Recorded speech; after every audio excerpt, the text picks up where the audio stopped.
everybody? How's it hanging? How's it happen? You guys know this is Kevin from the Chord Progression Podcast. Hey, everybody. It is October 18th. It is Tuesday. Oh, yeah. And the band that's on the podcast today has not been on the podcast in 2.5 years. Isn't it crazy to say 2.5 years between this band's, appearances? It's crazy. And then from my favorite place in the world, Amsterdam. Oh, yeah. You guys know the Mountain Eyes come back to the podcast. Before we jump to the podcast, though, I want to thank support for this podcast. So I want to thank our sponsor, Manscaped. Oh, yeah. We're still sponsored by Manscaped. The best care for your boys down there. Oh, you better believe it. It is, we're getting close to Halloween. Spooky. Oh, yeah. Definitely spooky. You do not want to miss out on the spooky. But you want to know where you do not want to be spooky? Down there. You don't want to have, the Doc Ock or Doc Brown from back. You don't want that haircut style down there. You don't want free out here No, because what's going to happen is you're going to look down there and be like, oh my God, my boys are haunted. Your partner's going to look down there and be like, oh my God, your boys are haunted. And no one's going to want to deal with haunted boys. So what's the best way to make sure you're trimmed up down there? Make sure you're not scaring anyone away? Manscaped out there. Lawnmower 4.0. Oh, yeah. Did I just make a lawnmower joke with spooky season? Somehow, I guess. I don't know. But what is that Lawnmower 4.0 going to do for you? It's going to make sure you get the best shave for your boys down there and make sure that you're not scaring anyone away down there. If you're going to scare anyone away, make sure you get the craziest costume where you're like Patrick Payne and be like, hey, Paul! Ah! Okay, enough with me going crazy like that. So what does the Lawnmower 4.0 have for you? They've got a 4K LED light on that bad boy so you can see what you're doing. Advanced skin safe technology. It is waterproof. So yeah, this is the best trimmer for your boys down there. Oh yeah, go get one. And you can go and get one and get 20% off and free shipping on anything Manscaped. Use the code CPP at manscaped.com. So link description to the podcast. Thank you Manscaped for checking us out and sponsoring us. Now to our featured presentation. So Mountain Eye, they're on the podcast back in 2020. They were episode oh man, let me check this out for you because I know I told them literally right when we started beforehand, but it was before episode 100, something like that. Was it episode 80, 70? Ooh. They were episode number 75. This is episode 346. What? Yeah, so we get to jump into this episode and we talk about a couple of crazy fun things like a show with a literal Viking and people pouring beer for everyone in the front row. Yeah, they played a show like that. Let's see what else we talk about. Chicken fight, sumo wrestler, roller skating wall of death. Oh! And of course, their brand new album, First We Become Ashes, which is out now. So go check it out after this podcast. This is a fun one. This is a crazy one. This is a ridiculous one, of course. And so please welcome the guys, Arthur, Omar, Tim, and Matthijs from the band Mountain Eye Podcast. Are you guys ready? Is everyone ready? Let's go! Yeah. Well, there's been boys and girls listeners of the Chord Progression Podcast. The last time I got a chance to talk to these gentlemen and to see these guys was, of course, on screen for a podcast, but this was in May of 2020. This was literally in the heart of the pandemic. It has been almost 2.5 years since that time, and now we are back at it with them, coming all the way from Amsterdam with their brand new album, First We Became Ashes, out now for you guys to go check out. Please welcome back Arthur, Matthijs, Omar, and Tim from the band Mountain Eye. So, gentlemen, welcome back. Thank you for having us, Kevin. Glad to be back, man. Glad to have all you guys back on the podcast. So, in the last 2.5 years, let me ask you, how are all you guys doing? I mean, it has been a while since we've talked. I want to get to know a little bit more of how's everything been on your end, especially, pandemic kind of at the end point right now, especially socially, live music fully back out there, new album. How's everything going on your guys' end? Go on, Omar. I'll let you answer that one. Definitely your moment to shine. Oh man, it's been really good. I mean, we actually took the pandemic situation as the time to really dig into the songs of First We Become Ashes, to really rewrite some parts, really think things through, produce it as we want it, and it helped a lot. And yeah, and we're really happy what we came out with now.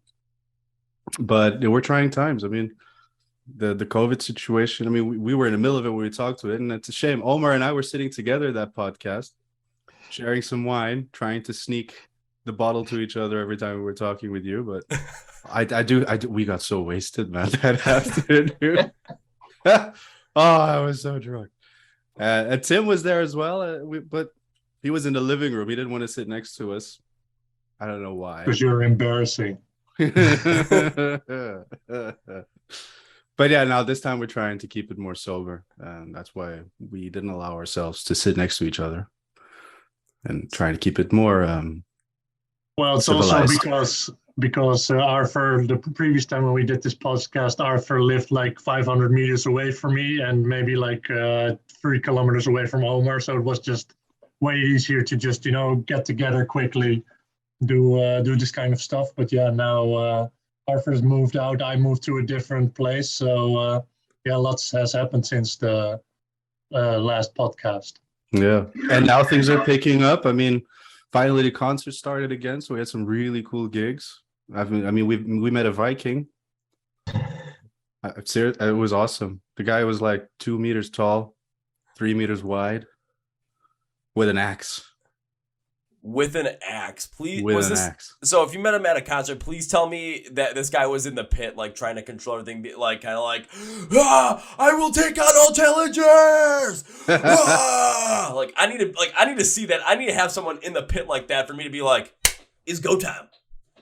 No, he was doing better than that, actually. I mean, they had the whole act happening. He was not part of the band. He was not one of the musicians, put it that way, but he was there to play a role as the angry Viking. And then they had like jesters or I don't know what they were, 2 guys, and they had the best role. They were just running around in front of the stage, pouring beer in everyone's glasses, and tits flying. I'm sorry, can I say that? Absolutely. I mean, there were girls. I mean, Omar and Matthijs. No, sorry, Omar wasn't there that day. Sorry, man. But Tim and Matthijs, they left. They left at the wrong time. So Keith and I were standing there.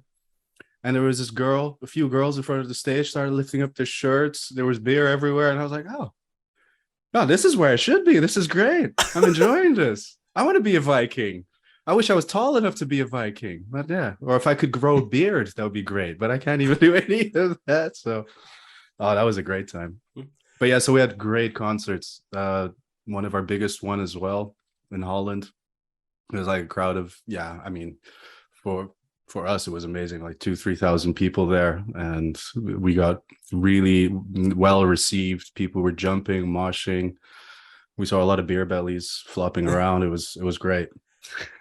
So, I mean, 2,000 to 3,000 people for a show. I mean, that's something definitely to hang your hat on. That's definitely a lot of people, because there's been a lot of shows that I've gone to, in the US just in 2022, where, I mean, maybe half of them have been 1,000 or under.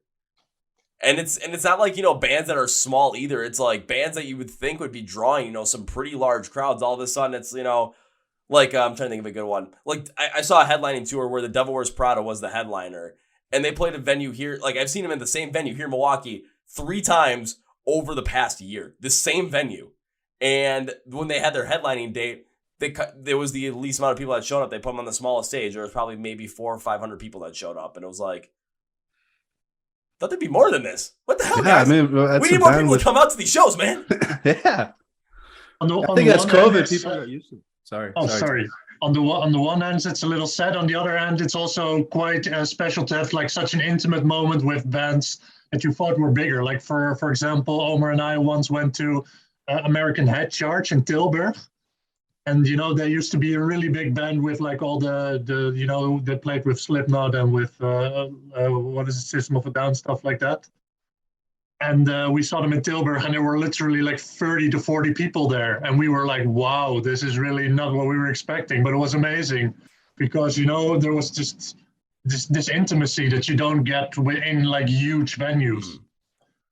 So it has its up and down sides, I guess. Yeah, I agree with that, because you went that Devil Wears Prada show, like, again, like 500 people. They played both their zombie EPs back to front or front to back, and then they played like half of the new record they just came out with, and then like 6 other songs. So it was like we got like 22, 23 songs for a headlining set. They played almost 2 hours. It was just like, you know what? Who cares? It was totally fucking worth it. But I mean, I'm going to need to find a way to get whatever band you guys played with, you know, the whole entire Vikings, jesters pouring beer with everyone in the front row. I'm going to need to get something like that to come here, or like to create something like that here, because you're speaking about that kind of a show, Arthur, and my mind's just thinking, first off, my God, why the hell was I not there? Because that sounds like a lot of fun. That includes a good amount of moshing too, because, hey, I'm not going to say no to that. And secondly, who doesn't want people right across the front row pouring beer for people? Like, you're like the best person ever. You're like, hey, you're jamming out the front. You're having a good time. Have some beer. Have a little more. Have a little more. From a jerry can, actually. Oh. So it was like this. Like, Yeah, they were really pouring it. Yeah, true. Just like have this whole entire rig up. Like, all righty, you guys ready? Psh, okay. Like, you just got to twist it on, twist it out, and all of a sudden, boom. There's your beer right there. Yeah. Nice You know what full people pint will glass. remember? They'll be like, oh, this band was awesome. You know why? I got free beer. They're my new best friends. It was amazing. You'd be surprised. There's a good amount of bands where people really connect them just based off of, you know, they might not really get into the music, but it's just whatever they do on stage or whatever like happens during that performance. It's like, yeah, you know, they might not be my cup of tea, but I will always go and see them live because of something like that. I always think of Guar like that, where I'm not that big into their music, but if I'm going to see a bunch of dudes dressed as crazy, like demonic caricatures, they're going to spray red and green water over everything just for the hell of it and just get people messy as all hell. Like, I want to be there for that. Like, that just sounds fun. Yeah, it is. Sounds like an awesome experience. I've never seen a Guar show, though. I gotta check it out. If you get a chance to do, and make sure that you're wearing all white clothing, because it's going to get messed up, but you kind of want to see like how messed up it gets. But make sure it's not anything brand new, because it will get messed up very fast and very quick. Like the one time I saw him when I came out of that show, I literally looked like I had like gone through something, because like my face was like, it was just all red, like red dye colored everything. It looked like I either insanely overheated or that I was a zombie. I just got done eating like 10 people. Wow. Yeah, it was pretty nuts, not gonna lie, but still, I want to jump back to that 2,000-3,000 people for that show, man, that you guys put on. My God, that's something definitely to hang your hat on, especially coming out of the pandemic as well, where the industry itself is still somewhat struggling in terms of everyone trying to go out at the same time because of the lost time we had with COVID, and fans having not having enough money to go out and see every single show, or a time to see every single show. So it's like they got to be picky and choosy, and not everyone's going to be like someone like myself, where it's like, alrighty, there's a show tonight, there's a show tomorrow, there's a show the next day, there's like 4 straight days worth of shows. It's not a question of if I'm going to be able to go to it. It's like, how can I actually make this happen? I know I'm going to be able to make this. I want to make this happen, but how can I do it? So have you guys experienced anything like that? Especially, I mean, like you said, 2,000-3,000 people for that one show. Like, that is definitely something to be proud about. No, definitely. We were very excited about that. I mean, but there were other bands that day as well. It was a festival day. But I've noticed that after the pandemic, everyone just wants to be out. Everyone just wants to be back to the old days, so to say. You know, I mean, being free, being out, drinking, partying, having fun. So I think, yeah, people tend to be more available now to show up. So that's really cool. It has a positive influence on everything now. It definitely does, but have you seen it to where, you know, maybe people aren't showing up as much as you hope they would have, just because of how many bands are trying to get out on the road right now? Because we're seeing that happen a lot here in the U.S. with a lot of people I know, where they're just not able to go to some of the shows they want to go to based off of they have to pick and choose given certain situations with money, certain situations with inflation. Have you, especially with shows that you've played yourselves, have you guys potentially run into any of that, especially over in Europe? I can't say I've noticed anything personally. Have you guys seen anything? No, I don't think so. Like I really recognize what you said about the people being extra enthusiastic, but like with the entire inflation and stuff, I don't know. I think we didn't really get the ramifications of that entire thing in our shows yet. No. I think like we played most of our shows in the beginning of the year anyways. So like the real inflation started after the main part of our shows was over already. So maybe that's why. So that could be the reason, or it could be another different reason too, where it's just the attitude over where you guys are versus the attitude of fans where I'm at right now. It just might be completely different in terms of the ability, like they'll want to go out to see some of these shows and they'll want to go out to support not only, you know, the giant bands that are coming through where you're going to have to spend potentially hundreds of dollars to go and see a show, but to see these upcoming bands, these emerging bands come through that you want to check out. But it's like, okay, you know, there might not be as many, you're not going to end up going to see these bands at, you know, a 10, 15,000 capacity venue. No, you might see them at like a 500-600 capacity venue, but come on, go and see them. If you like them, go and see them. You're going to have a lot more fun there because you never know what might happen. You get to meet the band after the show. You get to talk to them for a little bit. You get to share a drink. And next thing you know, you guys become friends. And now all of a sudden you get to show them to all your friends. And the band grows. You can have those bragging rights. Say, hey, I saw them when they were like this big. Now they're like this big.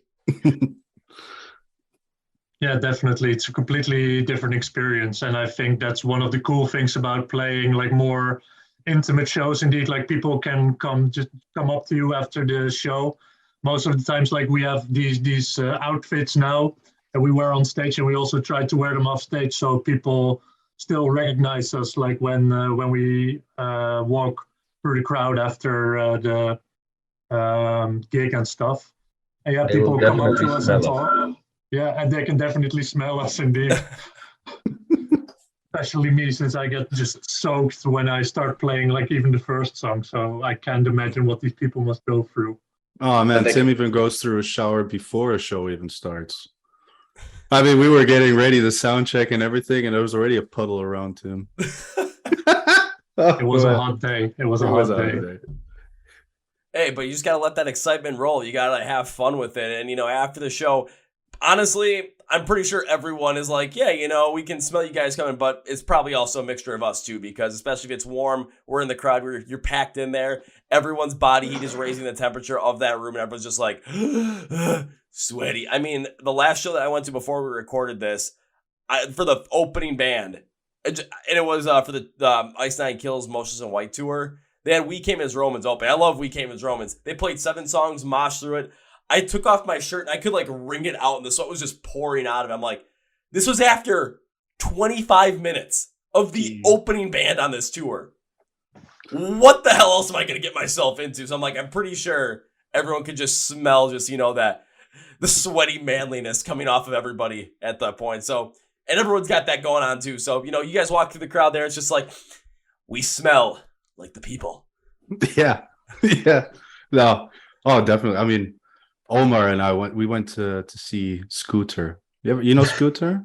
I've heard the name, but I really haven't listened to anything from it. It's this European hardcore style kind of music, like disco. Oh, it's so good. And honestly, as soon as it started until it ended, we did not stop jumping and moshing. And yeah, we were sweaty as hell as well, man. I mean, you just can't help it. You can't avoid it. It will just happen. At least it was a great time. Definitely. I'll say at that point, that's where we need those Viking guys to come through with the giant jerry cans. Be like, all right, you need a refill? Definitely. Oh, we always needed that. You get so dehydrated from all that stuff. Oh, absolutely. I almost think I passed out one time from heat stroke like 4 times at a festival this year, just in the same day, just because of how hot it was. I was just like, how am I supposed to get through this? This is terrible. I just want to mosh, but I can't over the fact that I might die. I somehow made it through, though. I mean, we're here talking, so woo! Yeah, you're looking fine. You're here.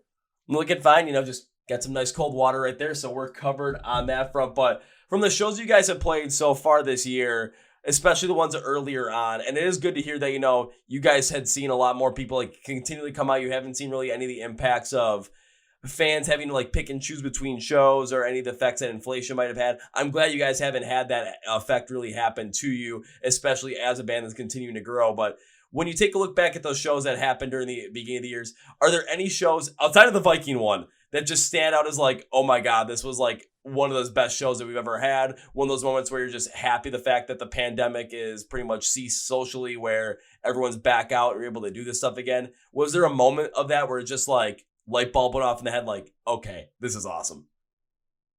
Well, for me personally, it was definitely the festival we played at with 2,000-3,000 people there.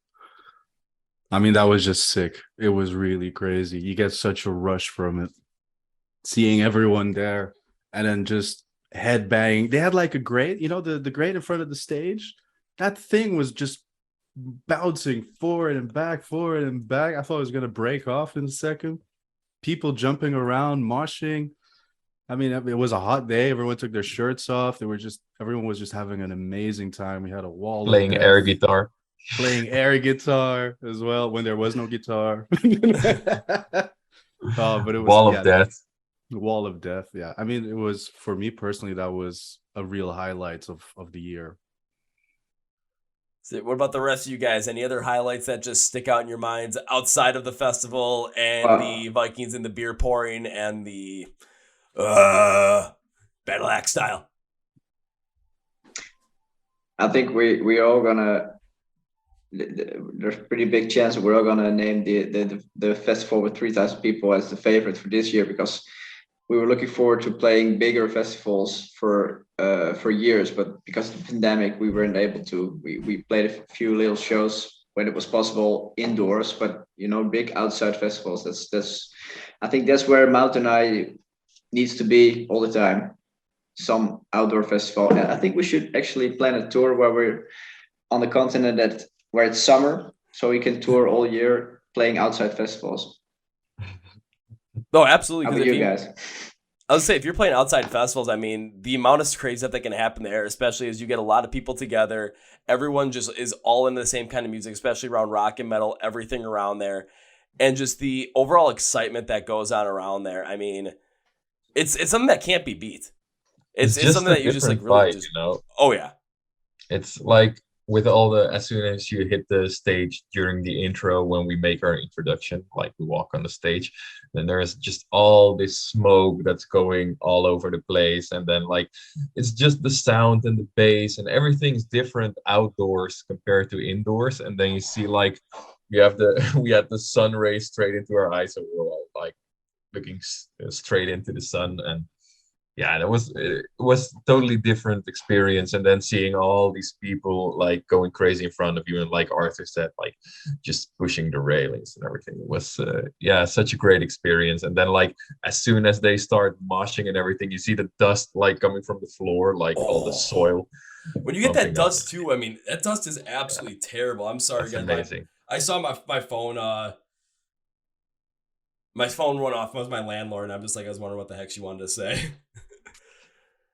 So my phone started ringing. I'm like, what the hell's going on? But I just wanted to check what it was. I'm sorry about that little break. But I totally understand what you're saying, though, especially with just, everyone going back and forth, the barricades almost breaking. It's just the energy that happens during that moment. It's so infectious from not only the crowd perspective, but for you guys on stage too, where it's just like, holy shit. Yeah, everyone is so into this. Rush.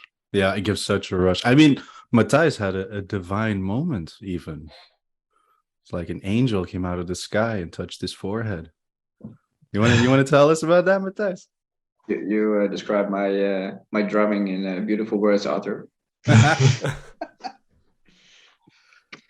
it was kind of the vibe was really cool. I was in the back with the drums. There was a lot of smoke that was on the stage, so I didn't see the other guys, didn't see the crowd. It was like it had just rained. I'm not sure, but it was like clouds and rays of sun came through the clouds on the smoke on stage, so I didn't see nothing at all. But it was really crazy to be part of 3,000 people and just playing the songs live for a huge crowd after the pandemic, and then with the rays of sun, it was kind of magic. It was awesome. So he just gets ready to start playing, all of a sudden just hears. Yeah, so we started with a cappella vocals, that song, just for the. So, yeah, now I'm expecting, this is what I'm expecting from now on. I'm expecting that when you guys are ready to open up your set, like the first thing that happens is, especially, as we get closer to winter, you guys are going to be playing, indoors in clubs and whatnot. have a spotlight that just shines on the drums. So when Matthijs comes out, all of a sudden, as he walks out, the opening track, not that you guys playing, just like the walk-up track, is the Halo theme. Just, I just see him come out there and then just sit on the drums like this, but then have his arms out, just really create that whole entire angelic experience. Everyone's gonna be like, "Oh my god, we are in for something." I can picture that so well. Even with the priest outfit and everything, I can see Matthijs walking out with the Bible in his hand and everything, ready to preach to the world. Will probably work out, but let's try it next show, next week. Yeah, try it next week. All of a sudden, just we are ready to show you what the fuck is up. There was actually also one other show that was kind of cool, like at JJ's Music House. It wasn't the first one after the pandemic, right? But it was our first Headline show. Yeah, our first headline show after the pandemic. And we played there with Vicarious, who came from that same area. And I guess it was 60, 70 people. There wasn't like a huge venue or something like that, but they just went off. They really went crazy. Most of the times after 3 or 4 songs into the set, you really feel okay, what kind of evening is it going to be, And then you really felt the energy coming, and they just went crazy. I had to smile a couple of times on stage because I'm just what the crap are you guys doing in the stage? I was just being so entertained by whatever they came up with next. And they were really participating in everything. And those nights are just great, because you feel like a king almost, because you do this and, they will do everything that you ask them to. So it's quite powerful feeling. Yeah, they were just partying. I mean, they were even doing the whole row thing, when they just sit in line on the floor, they start rowing. I mean, they were just doing everything. Whatever came to mind, they were doing. I just imagine 70 people in that crowd, but all 70 people you guys are playing just sit down on the ground. Everyone just starts rowing together. You're just up on stage. It's just, okay. Everyone is rowing during this song, but it's not I'm not talking just okay, there's a bunch of people. No, the whole entire audience is rowing at the exact same time in synchronicity with us playing.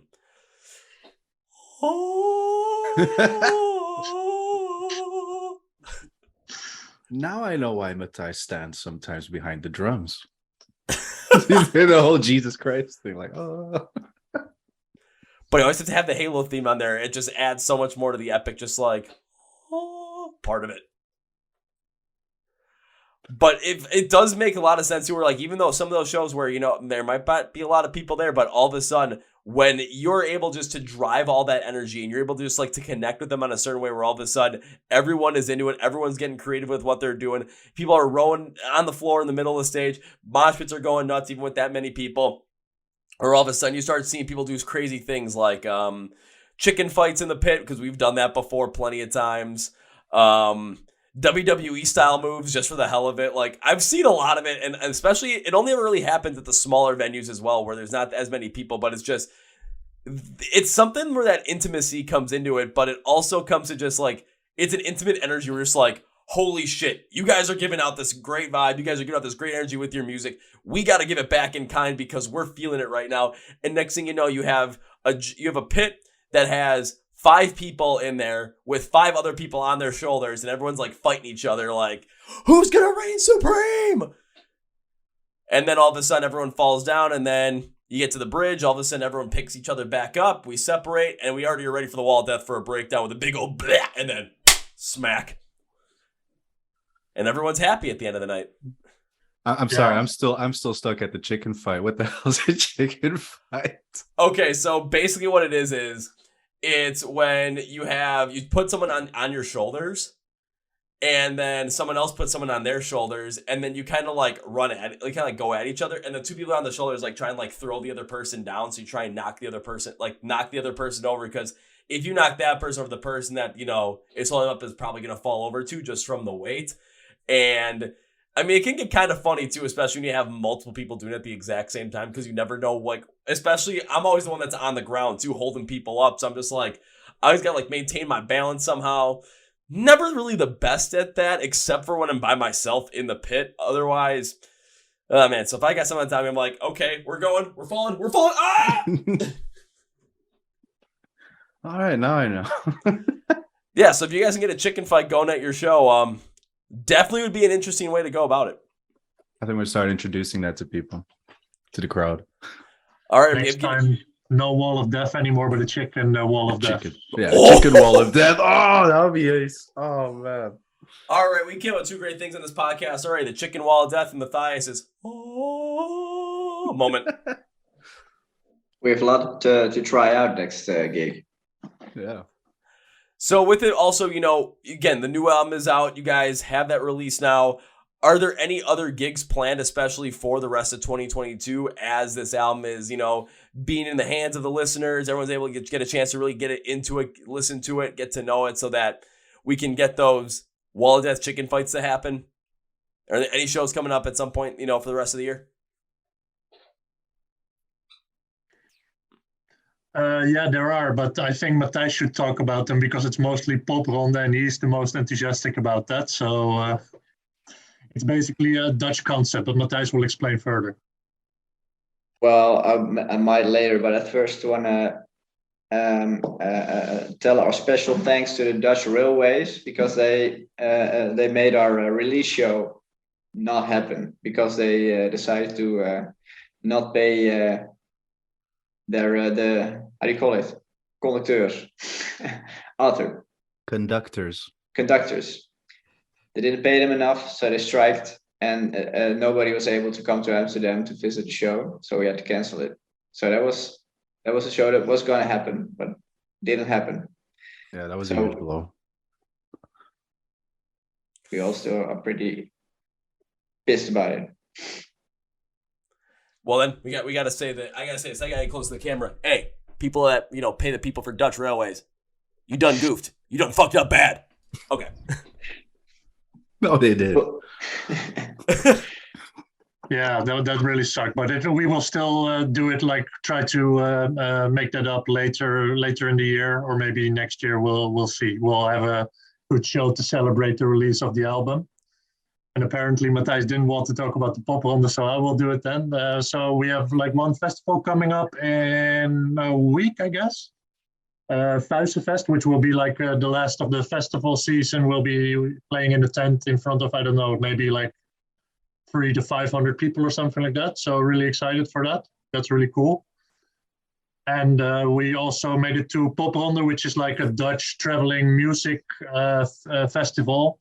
So basically each weekend they go to different municipalities in the Netherlands, and some of them where we get to play, which is cool. And you play at places where normally there isn't that much, there aren't like any shows. So sometimes you play like in a library, for example, or you play in a karaoke bar or whatever, weird places.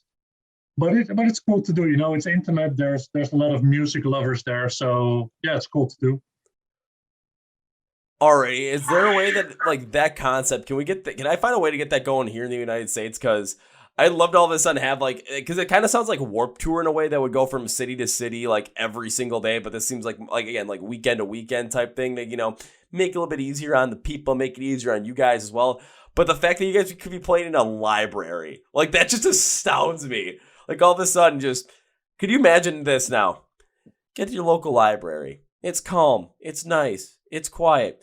500 hardcore kids show up and all of a sudden it's, what the fuck is up? Oh! I mean, who wouldn't want to say that they threw down in a library? No, but it ends up with all the 500 kids, all the hardcore kids reading, and then it's quiet and peaceful again. Hey, except for the one guy that goes all, dodgeball and goes again, ¿Dónde está la biblioteca? From Mountain Eye. And the two guys who started chicken fighting or whatever it is. Oh, yeah, I would definitely be one of them. Like, all right, get on my shoulders. Who wants some of this? Ah! With books in their hands, slapping each other. Oh, now I know what books are for. Slap! Oh man, yeah, it could be something where all of a sudden, it's getting ready for the wall of death. Everyone can just get a book, just start reading it, and all of a sudden, right when the breakdown hits, we all throw the book in the air, and we all smash into each other. But that might ruin the book. Oh well. Well, maybe use a hardcover. They can take it. But all of a sudden, you launch that hardcover book up in the air, and all of a sudden, that thing's gonna fall. The corner's gonna hit you in the eye, and now you're gonna become a pirate. As long as it's not a Kindle, I guess it will be fine. Oh no, that'll be if we, instead of doing that, like not in a library, in an Apple store. Get the iPads, throw your iPads in the air. Here goes my MacBook.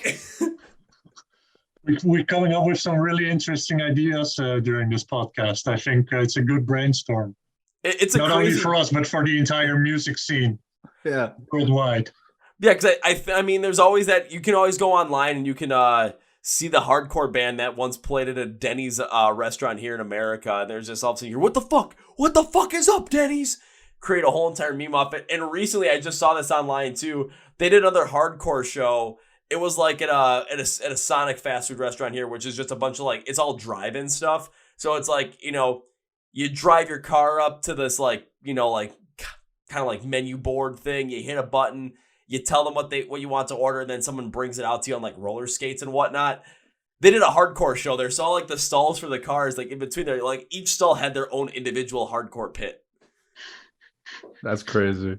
So next thing I know, all of a sudden, you guys are going to end up like throwing a show. I'm trying to think where a crazy show where you guys could throw. If you guys got any crazy ideas of like, okay, we're going to put a show in this venue that makes no sense, but it would be hysterical like a library, I want to hear it, because I'm trying to think of potentially what you guys could do in Amsterdam that would just be like, oh shit, that sounds like fun. Well, you're talking about the roller skates. Maybe do like a chicken wall of death on roller skates. That makes it even more hilarious.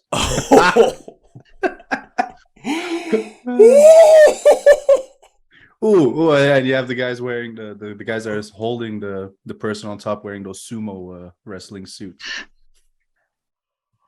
Okay, so let me get this straight. So what you guys want to see now is you want to see guys dressed as chickens to be the guys on top of the people to do the chicken fights. But the people on the bottom need to be wearing the giant inflatable sumo suits and on roller skates, and we all have to wall of death at each other. This sounds incredibly dangerous. I'm in. It sounds like a regular Dutch metal concert, actually. It's always this way in Holland. You should come here, Kevin. I want to come back, man. I mean, I haven't been there since 2019. The pandemic kind of screwed me over. I want to go back there. So, but you're saying when it comes to Holland metal shows, like you guys see a lot of the crazy stuff in the pit. Like, do you guys see a lot of crazy costumes come in just out of nowhere? Like, I mean, here I've seen people come in like dressed as the Teenage Mutant Ninja Turtles. We've seen the inflatable floaties. Funniest one I've ever seen was at I think it was online. You can see it, but it was at a Ginger show. Someone dressed up as a giant inflatable Pikachu and was in the wall of death. Oh, yeah. I did see that little video pass by. That's so awesome. But like, is that like a consistent thing where you guys are? Like, do people do that a lot? The only one that I can remember was actually a concert that I think only Arthur didn't go there. It was Electric Callboy. They came and like everyone, basically 50% of the crowd was just dressing up in like weird outfits of like gym and like, you know, their music also really fits the concept because it's just like weird stuff happening all the time. So that was quite interesting. Like people with like sweatbands and like 80s style, really tight, leggings and shit. Yeah, it was funny. I mean, you guys are making me excited because I'm getting to see them when they come over to the U.S. at the end of October, and it is right before Halloween, so I can guarantee everyone's going to be dressed up like that. And, oh, man, I can't wait. Also, Arthur, how the hell did you miss out on that, man? I don't know. I can't remember what was my excuse. You had to pick your battles because the day after we went to Scooter together and like 2 days after you went to Korn with Matthijs. Oh, yeah, it's true. So, like, and we had our own gigs, so like if you're like 30 plus like the whole band right now, then you have to pick your battles. Yeah, you need time to recover. Yeah. Need time to recover, or it's just like, alrighty, we need a little energy. All right. Yeah. Pass me the wine. Just all of a sudden, like, pass me through the panels, man. Pass me through the panels. Yeah, and risk of injury increases as well. That is true. I have seen more and more injuries start to happen. Small ones start to happen on my end now compared to when, I first started doing this stuff. But not going to stop. It's too much fun. I think actually at the Electric Callboy show, it was like a couple of days before one of our own concerts, and Matthijs almost, what did you got like on the bottom of like falling off like a pit, right? Something like that. Yeah. So I'm glad I'm still here, but it was like, in the pit, when you fall down, someone gets you back up. That's what everybody does in the pit. But right there's someone trembled and I fell on him, and then like eight people fell on us or something. And it took really, in those situations, you can get up yourself. You have to be picked up by someone else. And it was a lot of people on me, and it took pretty long before something moved. So it was like, you're like waiting on the floor, like, okay, well, it's taking a pretty long right now, but all right, okay, still a little bit longer. Okay, well. Just hearing your voice now, I feel sorry for you. But then suddenly I was picked up pretty fast, and I really had like the damage on my arm, because people were like really doing really fast, because it took so long. But it was a huge pile of people, and it was kind of a crazy pit moment. Yeah. But the fact of the matter was, the reason why you weren't getting picked up right was because of how many other people that were like on top of you that everyone else had to pick up. Because I had something like that happen to me last year. It was the last day I was at for this one festival. I was seeing Falling in Reverse. Popular Monster was on. Of course, right before the breakdown, we're getting a wall of death going. Breakdown hits. Whole wall is coming my way. No one else goes the other way but me. Like, it's literally me versus a whole entire wall. And when I saw it, I'm like, oh, fuck. Get hit. I go flying backwards. And all of a sudden, now everyone comes falling on top of me. And I'm like this, like, I hope I don't get hurt. And all of a sudden, like, it's like 10 seconds later, I'm like, why the hell is no one picking me up? Like, I thought this was the etiquette of the pit. I'm able to look up, and I saw how many people were still, like, on top of me. And I was thinking, like, oh, that's why. Get up, and all of a sudden, like, my back was just like all scratched. Because it was outside, so it's just straight up dirt and rocks. I'm just like, that hurt. Last song of the set, though, last band I was seeing for that night, I'm just like, okay, if I was to get hurt like that at any point during this festival, it'd have been at that exact moment where it was the exact absolute end, where I'm like, okay, I don't have to do any more. All right, let's pick some of these rocks out of my back. All right, let's like start like blowing all the mud out of my nose because all the dust that went up there, just ugh. But hey, people come pick you up though. That's the key though. It might not be as quick as you want, but probably the reason is because a bunch of other people fell on top of you, and we got to pick them up before we can get to you. Oh. Yeah, it's important that people pick you up. That's the main thing. But I can imagine that like once you're at the bottom of the pile, it might have been like a little scary moment there. Yeah, you have a moment that you from all the pressure, you can hardly breathe, and the dust and all of that. Do you have any panic moments in that when that happens? Honestly, for me, I didn't really panic in that moment. But the only time I ever had kind of a panic moment in a pit was it was actually a show I went to on my birthday this past year. Seeing, I think, who was it? Chelsea Grin and Brand of Sacrifice. And I got knocked down in the pit. And all of a sudden, like, as I got knocked down, like, I was expecting someone to help pick me up right away as I was trying to get up, and no one did. And then someone got knocked. They didn't fall down, but they kicked me in the back of the head. So trying to just get my way out, navigate my way out of that pit, that was the one where I panicked most. I'm like, okay, someone just kicked me like full on in the back of the head. One, how am I still alive? Two, how am I still coherent? Yeah. And how the hell am I going to get the hell out of here so that I can actually like collect myself? Like I basically kind of crawled through the crowd to get out of that one. Oh man, it's amazing you didn't pass out on that one. There've been kicked in the back of the head, ain't nice. I've got hit in the back of the head too from that one earlier show I talked about with Small Devil Wears Prada one. Went straight from the path was on, and I landed on my head. I'm like, ah, shit. All of a sudden, I was able to walk out to the back end of the crowd. I'm just like, I'm gonna chill here for a little bit just to make sure I'm okay. I'll be right there. And my friends were like, come back then. I'm like, no. I got more important things I got to take care of right now. Mostly back of my head. Yeah, you got to take care of yourself, man. It sounds like a dangerous hobby. This pitting. I'm glad we're always on stage, you know.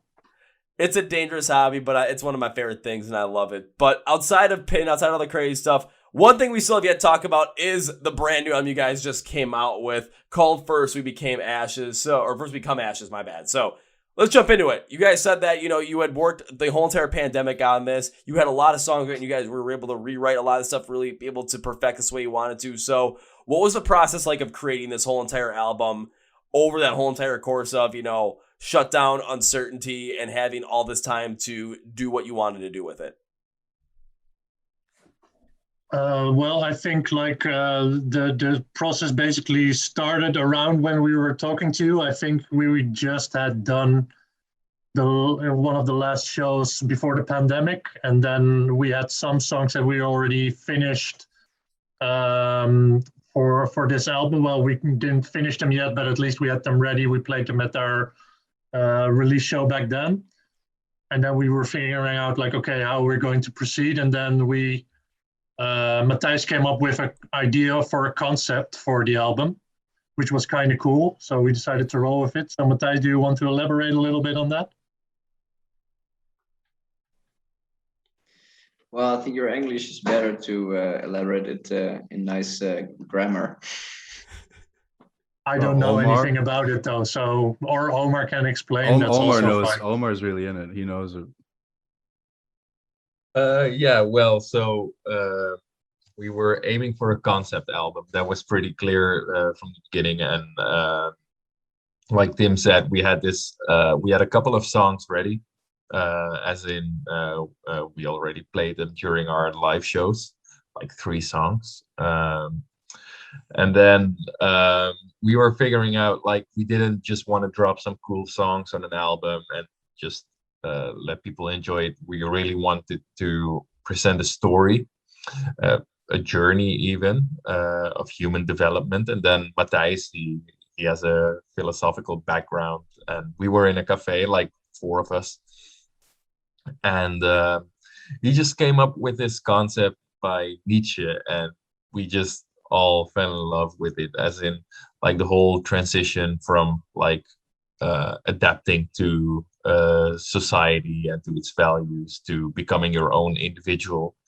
That's a really interesting process, if it the way it has been worked out by certain philosophers. And well, that was quite challenging, as in putting it on a record, but in the book also Sprach Zarathustra by Nietzsche, this whole development is built on 4 stages, as in you have the sheep phase where you're just following and obeying, and the camel phase, which is a, how would you call it, as in sort of, Matthijs, if you want to help me out here, then feel free to do so. But it's an animal that takes on burdens, so it really wants to adapt to all these values. And then you have the lion phase where you revolt and rebel against all these values and stuff. And then you have the child phase where you're finally becoming your own individual. So that was pretty cool to put into an album. And also for Arthur, it was quite challenging, as in you have to adapt the whole lyrics and everything to it. So yeah, pretty cool, and very, very proud of the final result, although it was quite a lot of work and really a lot of fine-tuning. But luckily the pandemic also had some silver linings to it, and this was one of it, that we had time to work on it. Well, of course, during that pandemic, you're going to have to find the silver lining in anything. And this was definitely one of them for you guys, as you guys had a lot of time to understand where you wanted to go with this whole entire concept around this more psychological, physiological kind of style. You know, like you said, sheep phase, camel phase, lion phase, child phase, just to really go from that perspective of really just being like, just being there and just kind of being a cog in the system of society and just kind of following along with what everyone else wants you to do instead of what you actually want to do. And then all of a sudden finding out more about that, taking on more of that burden, revolting against it, and actually becoming your own person. Because when you look through this album and you look through these songs and you really take a deep dive look into, you know, the lyrics, you pull out those meanings, there's a lot of different things you guys come in there and you talk about, you know, kind of rebelling against all these outside forces, how these outside forces are going to end up wanting you to follow into that sheep phase, just to kind of follow along, just do the exact same thing over and over again and not really be, and just be a part of the system and not be an individual like you want to be. And how that affects, you know, you mentally, how you mentally can put yourself in a box like that at the exact same time too. How different aspects might end up forcing you in that, whether it might be some major event in life, whether it might be loss, whether it might be just despair, whatever it could be, but all revolves around really trying to get to that point in time where all this stuff does end up happening. You have to go through those phases in a way in order to get to that point where you get to that phase where you finally become the individual onto and you can grow into who you truly are. It does take time, and there's not a lot of people that end up really ever achieving that, because there's people that just they get stuck stagnant. They just get stuck in that sheep phase because it's very easy to get stuck in that stage where everything is kind of like figured out for you. You follow along this certain path. There's not a lot of people that really want to follow along that path that is not perfectly paved or has, you know, lines in it or has the guardrails up there. If you want to be an individual, like you're gonna have to go out and, you know, walk through the woods and walk over, you know, broken down trees and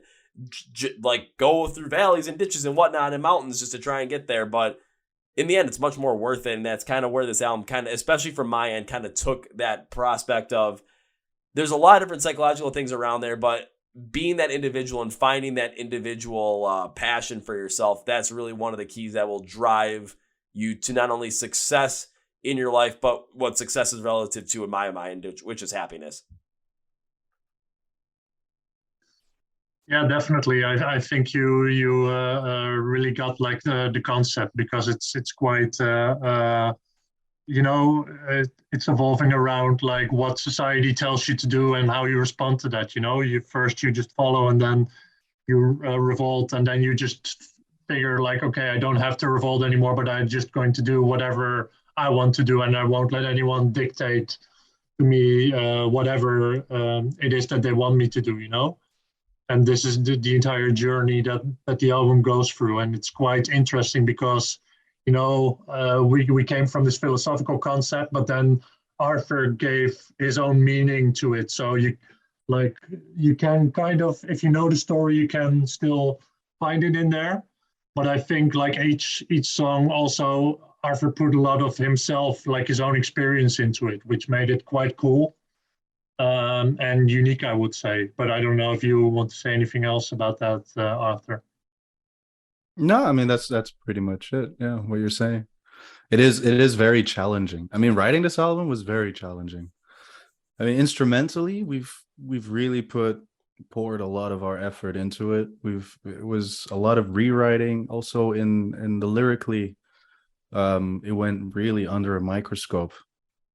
I mean, to understand the concept, but then still try and throw in a bit of a personal experience in it. That I found that was fun to do, but it was quite challenging. I mean, Matthijs was also keeping quite a close look to it. Everyone was, and then yeah, we ended up with what we got. So it was very worth it. It was very testy, but it was worth it. I mean, it's not going to be easy to do something like that, especially where, you know, especially kind of given the idea that Matthijs had, especially around this whole entire concept, this whole entire psychological concept, and then you putting lyrics to it. And the best way to do that is, you know, you're going to have to pull out a lot from yourself, Arthur, to relate to this, but also Matthijs, you know, working with this under a microscope to make sure that, you know, where your mindset is, and alongside and kind of connecting to those concepts, making sure everything fits into place when it comes to understanding certain things with these certain stages, and to find that way to that path of individuality. Whether, there's some songs that go a little bit more direct towards that, but there's some that in my mind kind of went a little bit in a different direction, but end up relating back to it in a certain way. And probably the one that stands out for me the most was the fourth song on the album, Away From Here, because when I was looking deep into that one, really going through the lyrics, kind of connecting to it is, because I was looking really deep into it, and it kind of, for me especially, when I looked at it, it kind of felt like it was coming to terms with passing and the loss of like someone close to like a family member, because we will lose people that we love around us. That is part of life. Like, that is what happens. And the song is kind of also take time for those people, because there'll be a time that'll come where they're gone, and you won't be able to sit at a dinner table with them. You won't have that one more meal with them. You won't be able to share those stories again. You won't just be able to live in the moment with them anymore. And it kind of takes a look in that same point in time where those are the people that truly care about you. Those people that, when they're gone, you really, truly miss them. Those are the people that care about, they wanted you to be the person that you wanted to be. They didn't want to have you as this, another cog in a system. They liked you for who you were and who you are. So it kind of gives point to just understanding and really taking a lot of stock and really caring and really understanding and caring for the people that are really close to you, the people that really care about you, understanding that you only have a certain amount of time with them, and we don't know how much time that is. Yeah. So it also kind of relates to just having that support system to help you get to that phase where you are the individual that you are, and you are comfortable with that, and you are driving forward with that, rather than wishing you still had that and having to go and kind of truck it alone when all these other factors outside are trying to get you to kind of get back to that sheep stage. Yeah. Yeah, it helps you also to rethink your values in life. I mean, it's the most shocking way, so to say. It's always an eye-opener. Loss is a huge eye-opener into what you value most in life for yourself and others. Yeah, I think it's also an example of like a transition, and we have three phases in the album with interludes in between. Mm-hmm. So at least two transitions, but it also corresponds with transitions in life, and a loss can be one of those. So I think you described it pretty nicely. Oh, loss can be a major transition. I mean, take a look at at the time we're recording this. I mean, take a look at what happened over in England. I mean, Queen Elizabeth passed away right before we recorded this, and just the massive transition that loss is having an impact on the United Kingdom, on England itself as well. And even when you take a look at your own individual side of things, there's certain aspects when, loss happens where things do massively change after that. I'll even use myself in that instance. Right before Christmas 2021, my grandfather passed away. And all of a sudden now with that happening, now it's kind of like, okay, where does the family kind of go from here? Because now both my grandma and grandpa are gone on that side of the family. And now we're all still together. We're all still hanging in there. But it's just, there's going to be some changes now that the person that was the head of the family on that end is no longer there. It's different, and that change does happen, but that change also does, like you said, Arthur, it makes you reflect on what is important in life. What do you value the most? And it does suck that you end up starting to realize that once that loss happens, but better to realize that when something happens than to never realize that at all, or maybe realize it when it's way, way, way too late, where what you truly valued is something that you can no longer change due to the fact that you didn't realize it way later in life, and time just doesn't allow you to do it because maybe it's 30, 40 years down the line and there's more people around you that aren't there anymore. Maybe more losses happen. Maybe more of stuff has changed, and it just isn't feasible anymore. Yeah. No, I really love how you really dug into that, and you really try to find the concept in every song. Oh, I always do. Even with the interludes too, because right after that song, we get to the Hourglass interlude, and I kind of just listening to the sound of it, because this is something I really want to put out there, because I looked at it as kind of it is an interlude to the next section, but it provides us with the feeling of that time is of the essence, and we are not the one to potentially want to lose that time or waste it, because again, thinking about the song came before, it does talk about that feeling of loss and how that can change, and us understanding the fragility of time at the exact same time as well, because if we're not going to take that time and really understand it, then we're not able to go forward with it. And kind of just the way that it sounds too. It also feels like, especially with that interlude, it feels like you're watching an epic history movie of either Greek mythology, Roman mythology, Egyptian mythology, with this consistent backing beat of like just kind of like bongo feel, kind of just, and a little bit of a waning guitar at the same time. It creates this more, feel like it's more important to learn before we move forward in life. But I mean, it just adds to that flowing mindset, like, oh, like we're learning from our past to do better in our future. It's like, this is that kind of transition moment where we just had like, again, we just gone through the song that kind of talked about loss. So now that's in the past. We have to learn from that in order to move forward to become that individual that we truly need to aspire to be. Yes. Yeah, and I think Yes. and I think the second phase, I think the link to like Greek mythology is also pretty well found, because it's the second phase about battle and about fighting for what's right, or what you consider to be right, and battling the system that you found yourself in the first phase, in the camel phase. So I think that's, the songs have a little bit more energy and a little bit more, well, specific kind of aggression, but it's still not the end phase. It's not an album that says fight the system alone. It's a phase that you need to pass through to get to the next phase of self-actualization and finding yourself in your own way. Not dependent of some system that you are fighting, and that will form your identity as a system fighter. It's just a step further to and that's another that's the next or the second interlude and the second transition of the album. So it's all progressing that way. Yeah, because it doesn't really necessarily talk about like, like go on full punk rock, Rage Against the Machine, fight the system, fuck you, I won't do what you tell me kind of stuff. It really goes forward, and it does have that little more of like that battle feel to it, but it's more battles for yourself. It's not for this larger, gigantic, worldly, politically whatever cause. It's for yourself to get to that individual aspect of it. Funny enough, though, when I was actually working through this and like listening to them and kind of coming up with all my notes on this, I had a Greek war movie going in the background that was like 3.5 hours long. So this was like the perfect thing for me to have on the background. Like my mindset was really flowing into this. Because when you get to that end of that section too, before that last, the second interlude, because you got the song 9 Knives, and I'm like, 9 Knives? So I guess it's like 9 lives, 9 knives. Okay, this is actually kind of interesting and kind of puts this period into it. And this kind of just, again, you're kind of battling. It kind of has this battle feel to it, but it's like battling against something or somebody that is trying to bring you down, because people can stab you in the back. I mean, think about a cat. Cat has 9 lives, but what happens when those 9 lives are gone? That's it. It's kind of making sure that, there's times where people are going to take you down, but you don't want to let them take you down so much, or all of a sudden you lose those 9 lives and you end up reverting back to the sheep stage.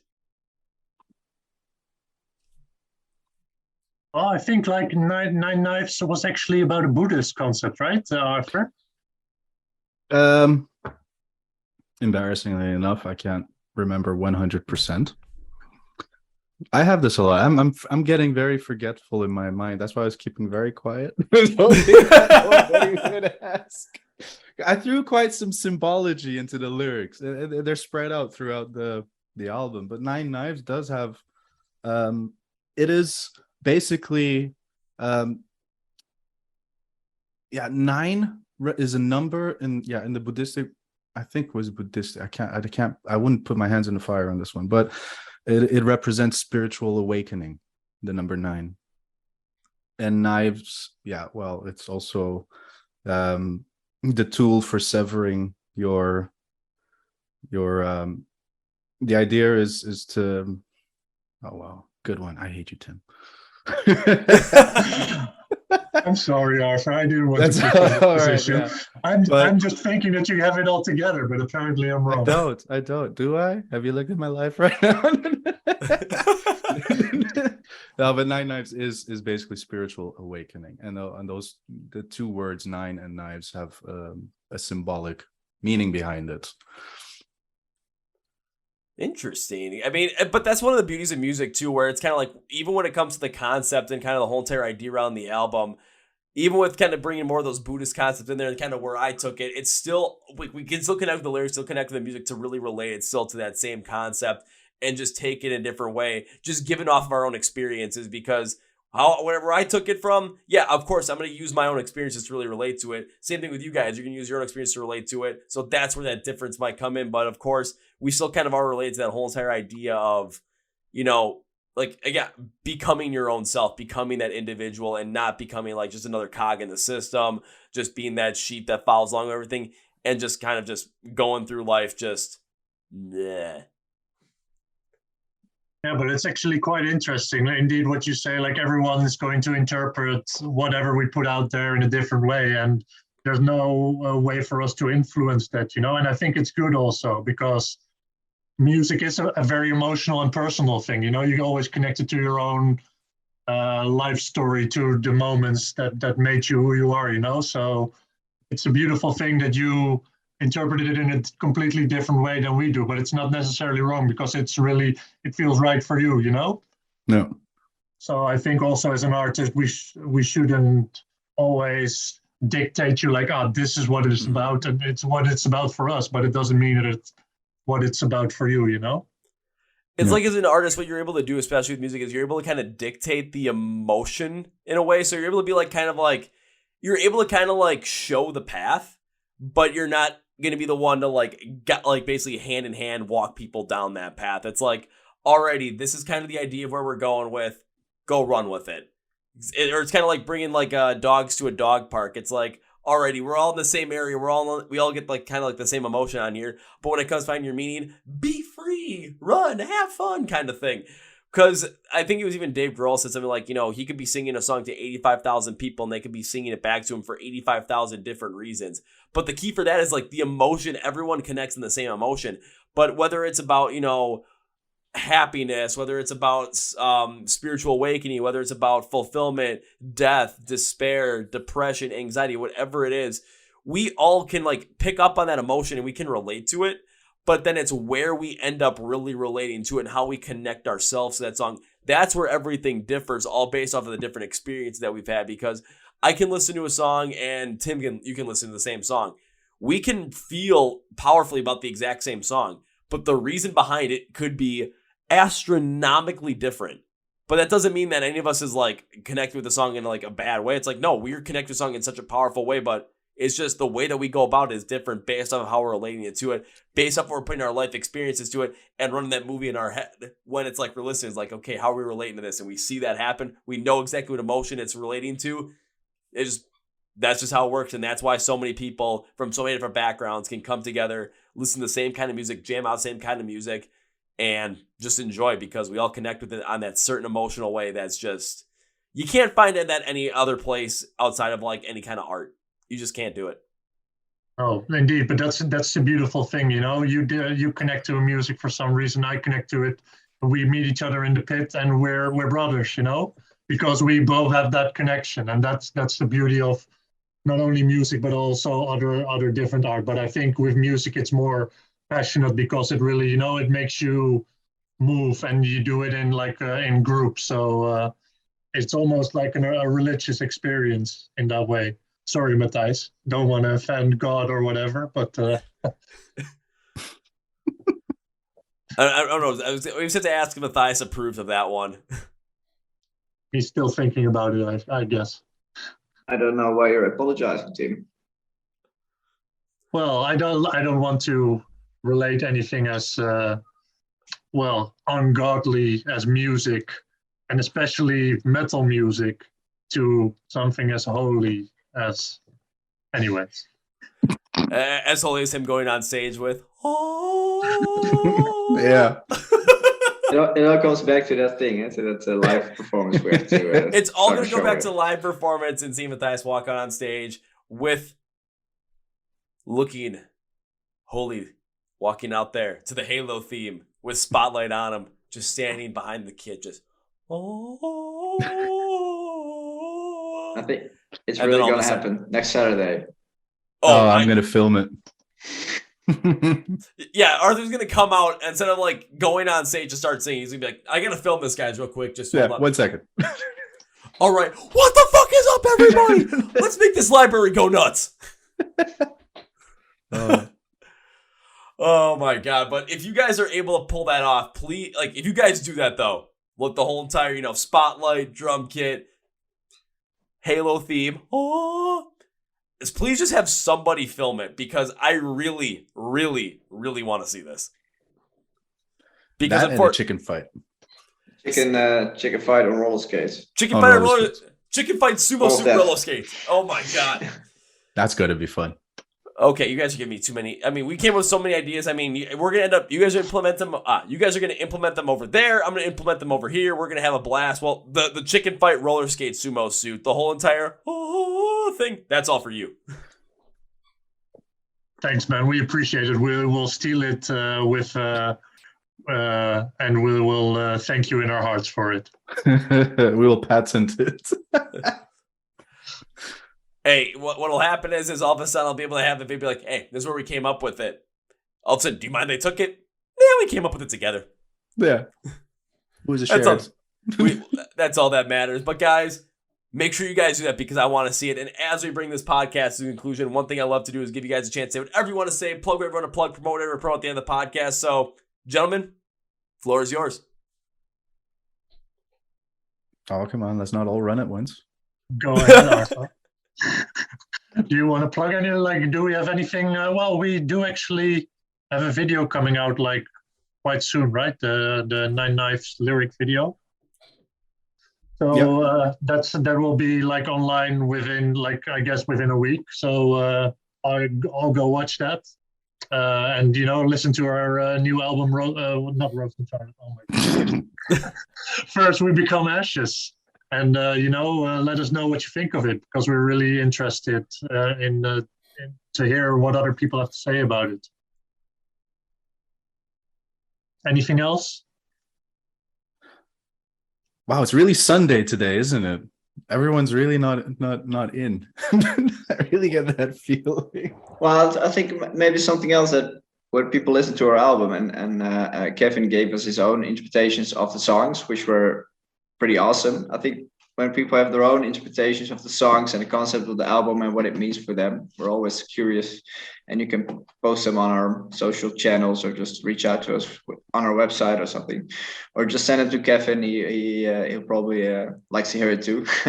But we love to hear people what people think of the album and what they think of the concept and of the songs, and what it eventually means for them. So that will be awesome. Yeah, that's a nice one.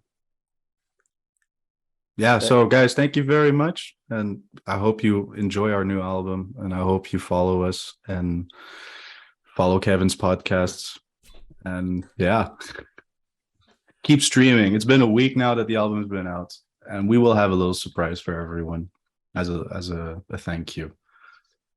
More surprise, like a party, like a pizza party. Well, the party was supposed to happen, but it never happened. Oh yeah, I already yelled at Dutch Railways for that one, but yeah. Maybe so we'll just hire that Viking guy with beer. Maybe we should do just a video of him. That would be a great. That would honestly be a fantastic way to go about it. But for me to bring this podcast to conclusion, it's time for me to end it with three things. So first things first, to make sure I get it right, even though Tim got it wrong on the first one, the new album, First We Become Ashes, is available now for you guys to go check out. The Nine Knives lyric video will be available as well by the time this podcast releases. So you're going to want to follow along with Mountain Eye, like I told you the first time. So if you didn't do it the first time, I got to do this again.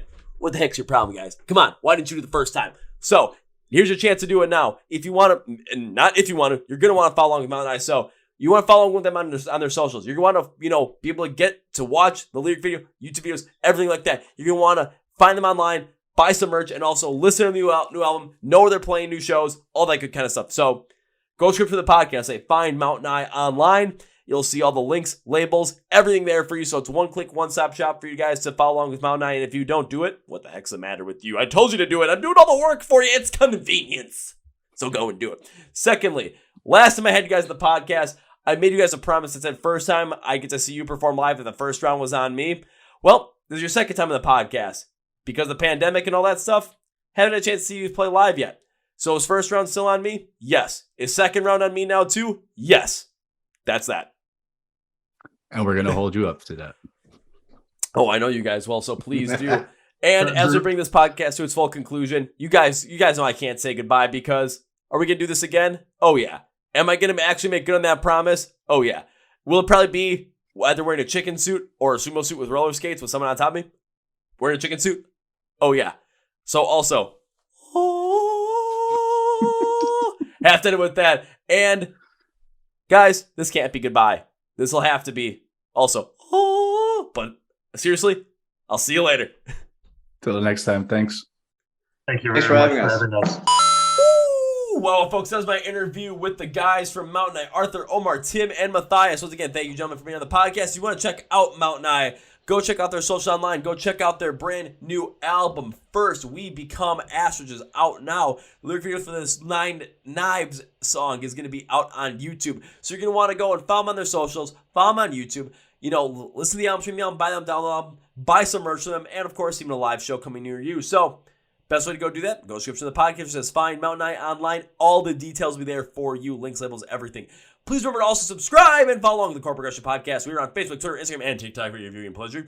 We are also on YouTube for you guys to watch all the podcast interviews, along with the audio streaming services of Spotify, Podcast, iHeartRadio, Amazon, and plenty others. So thank you guys for subscribing to the podcast. Thank you for doing this. If you're not subscribed already, I ask you to please do subscribe. So please subscribe. It would be very nice. If you already are or you're subscribing right now, big thank you because this is really like, man, this is my favorite thing to do. Energy-wise. Woo! All the way up there. Sorry if my eyes are a little watery right now. I had to yawn. But if you are not subscribed, you're like, I don't want to subscribe. Can you reconsider, please? If not, totally understand. Totally cool. Thanks for stopping by anyway.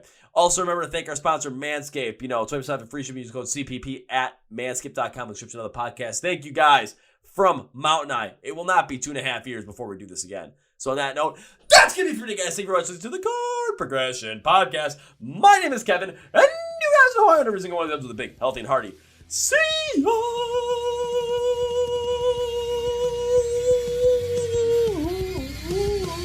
Yeah!